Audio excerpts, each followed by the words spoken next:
మరి బయటకు వచ్చి అతను సిగ్గు లేకుండా మళ్ళీ బీసీ కార్డు గురించి మాట్లాడుతూ ఉన్నారు. ఇప్పుడు గుర్తొచ్చింది ఆయనకి బీసీ కార్డు. ఈరోజు బూతులు మాట్లాడి దాడులు చేసి అవినీతి చేసి జైలుకి వెళ్తుంటే బయటకు వచ్చి కులం కార్డులు వాడుతూ ఉన్నారు.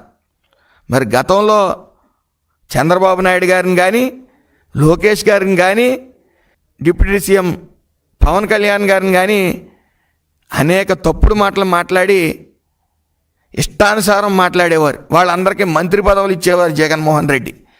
ఆ రోజు మీరు గమనించాలి, ఎవ్వరూ కూడా తెలుగుదేశం పార్టీలో కులం కార్డులు వాడి కులాలను రెచ్చగొట్టడానికి చూడలేదు.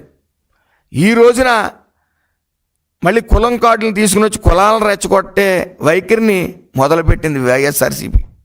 అయితే జోగి రమేష్ గారు ఒకటే ఆలోచించాలి, మీరు బీసీలకు ఏం చేశారు, లేకపోతే మీ సొంత సామాజిక వర్గం గీత ఉపకులాలకు మీరు ఏం చేయగలిగారు.